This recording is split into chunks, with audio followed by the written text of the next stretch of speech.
Yeah, I've been asked a lot about, obviously, when is you know, the end day going to come for me, but, I don't want to talk or think about it yet because I'm here, I'm competing.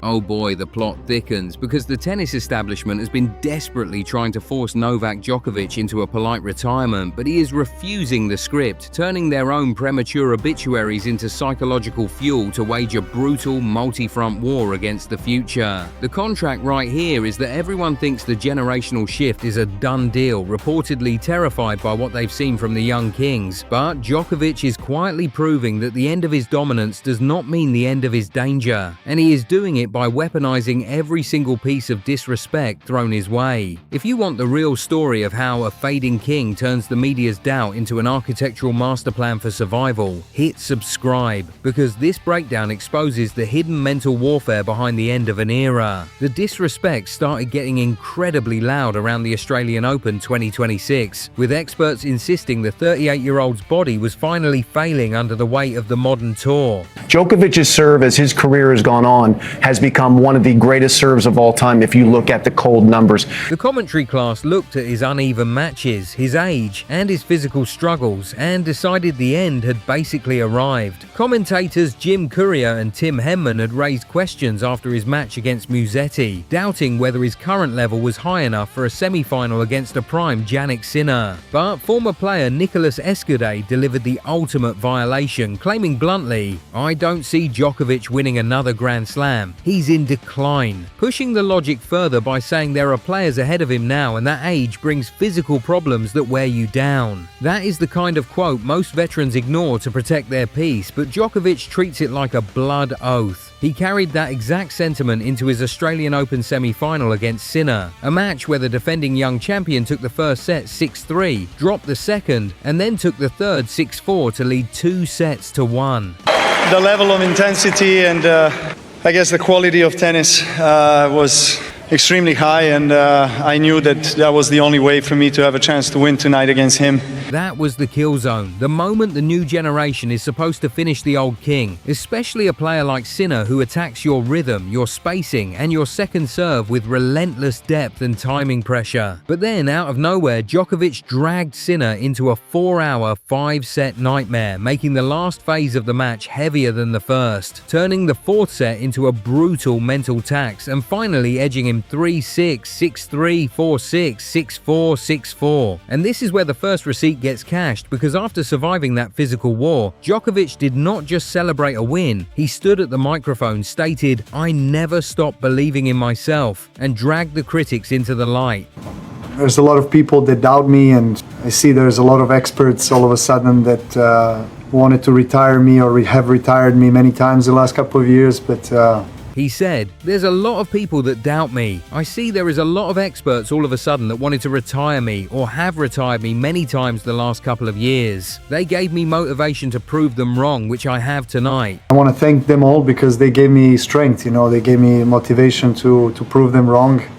That is the receipt right there, completely exposing the establishment's rush to bury him, admitting that the noise reached him and transforming it into a weapon. He did not just beat Sinner, he used the young star's body as a prop to humiliate the pundits who wrote him off. And the psychological damage of that night was obvious, because Sinner, who had beaten Novak 5 straight times coming in, sounded completely broken by the aura, confessing, "He's won 24 Grand Slams. I feel like he's the greatest player for many, many years. There is this small extra motivation and he played great tennis. Hopefully I can take it as a lesson."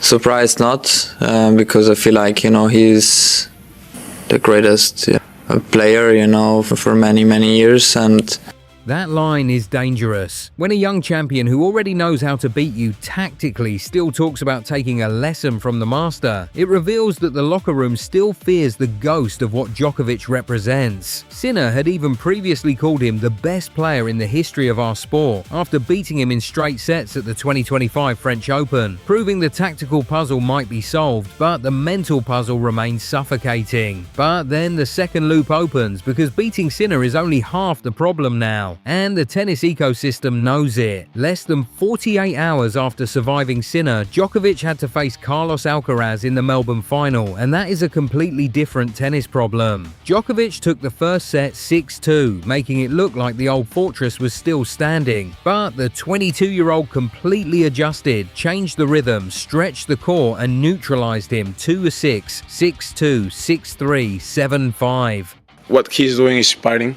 This is inspiring for all the athletes, not only tennis players, but all the athletes, even myself.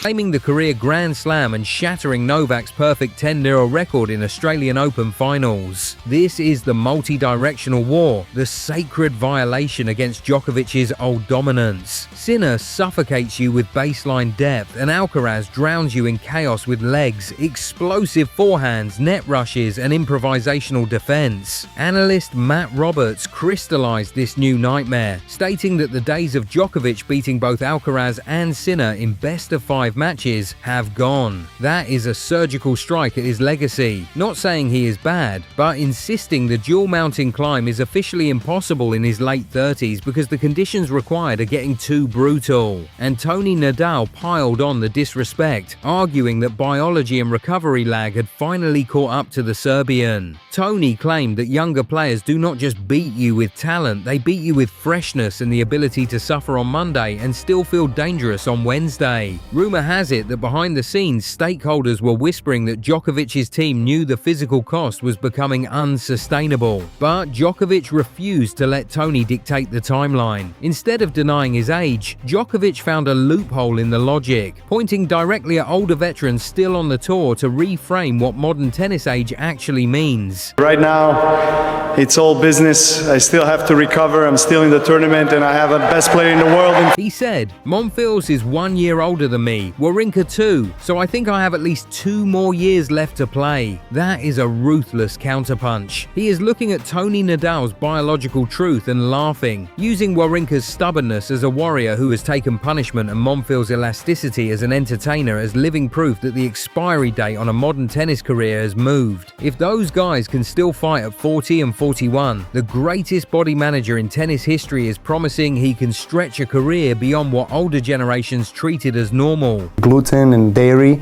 that I removed from my diet. And refined sugar. Pointing to better recovery methods, smarter scheduling, improved nutrition, more precise strength work, and better medical support. Meanwhile, another rumor started flying through the tour, suggesting Djokovic has fundamentally changed his entire relationship with his own physical limits. For years, he was an impenetrable machine, but now he is weaponizing his own exhaustion. Following a brutal loss to Sinner at Wimbledon, Djokovic made a terrifying admission, saying, "It's just age, the wear and tear of the body. I feel like I'm going into matches with the tank half empty." I ran out of gas, to be honest. I didn't feel good at all on the court in the next couple of sets. I think most players say that on their way to the retirement home, but Djokovic is saying it while standing in Grand Slam semi-finals. That is the darkest flex imaginable. He is telling the tour that his half-empty tank is still enough to slaughter 99% of the draw, making every player not named Sinner or Alcaraz look completely incompetent. Even in a year where he openly talked about physical struggle, he still reached the semi-finals at all 3 majors he played, became the oldest man ever to reach the quarterfinals at all 4 Grand Slams in a single season, and kept extending a slam quarterfinal record that already looks like something from another sport. His depleted baseline is still higher than their absolute peaks. This shift to selective efficiency is turning him into a sniper rather than a foot soldier. He knows when to press, when to absorb, when to shorten the point, and when to slow the rhythm, converting every unit of energy into winning patterns at an insane rate. And this is where the third loop opens, because just when people thought they understood his timeline, Djokovic detonated the entire calendar by planting a flag in the 2028 Los Angeles Olympics. When asked about his future after Indian Wells in 2026, he did not talk about getting through the next month. He said, "That's one of the long-term goals, to reach the Olympics. That would be nice. At my age and this stage of my career, every year feels longer than for younger players. But I'll try to make it. Definitely one of the motivations, so I'll try to be there." long-term goals, let's call it that way, to reach the Olympics. That would be nice. I mentioned it a couple of times in the last year or so, and it's still a long way. I think at my age and my stage of my career, it's every year seems like a longer period than for anyone else who is younger. But I'll try to make it. Definitely one of the motivations. So try to be there.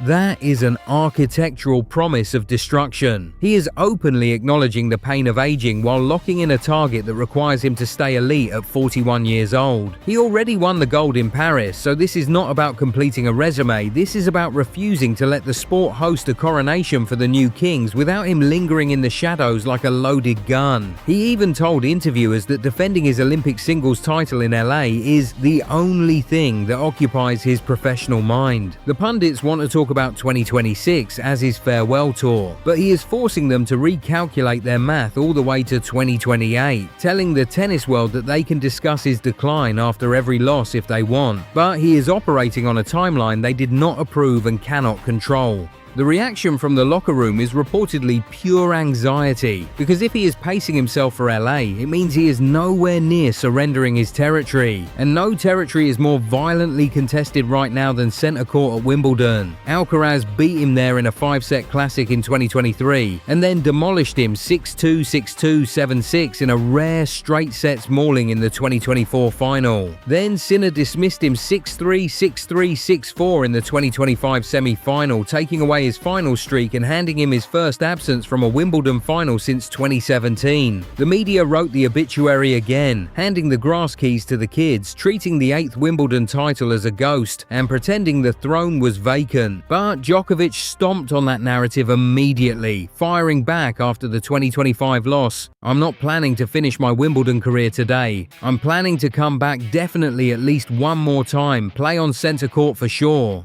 I'm not planning to finish my Wimbledon career today. So I'm planning to come back, definitely at least one more time, play on the center court, for sure.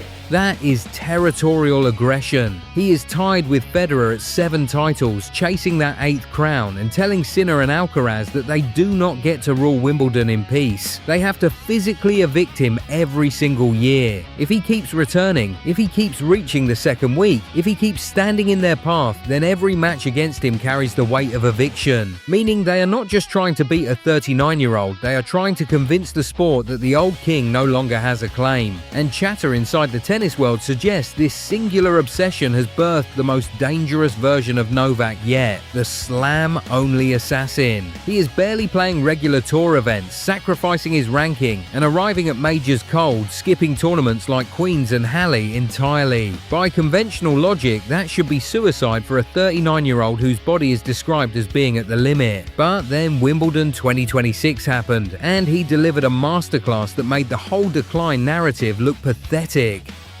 Stefanos is not in the best shape like he was when he was, top 5 in the world and playing Grand Slam finals. I mean, that's obvious.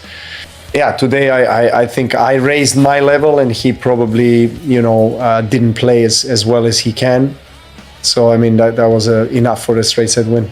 After an opening grind against Wu, he walked onto centre court and obliterated Stefanos Tsitsipas 6-3, 6-4, 6-2 in just 98 minutes. He dropped 33 winners, committed only 7 unforced errors, converted 4 of 5 breakpoints, won 100% of points behind his first serve in the second set, and faced 0 breakpoints. Commentators were forced to call it vintage and the best performance of the championship so far. This was not a veteran surviving on fumes. This was a calibrated execution. He turned a seeded threat into target practice, attacking Tsitsipas's second serve and backhand with total tactical control, breaking the rhythm and making the scoreboard move with frightening calm. The message was deafening. His week-to-week form and his slam form may now be 2 completely different things, and he does not need form, he does not need match rhythm, he only needs the historical stakes to flip the switch. The debt is sitting right there for the younger generation. Sinner had the modern game, Alcaraz had the all-court chaos, but Djokovic still had the Grand Slam memory and the tactical clarity to completely reorganize a match. They have the youth, the stamina, and the recent wins, but Djokovic has the 24 majors, the tactical economy, and the stubborn refusal to accept the ending everyone else wrote for him. He is promising that if you let him get into slam mode, if you let him find the timing, if you let him smell history, then all the uneven months before the tournament may suddenly stop mattering.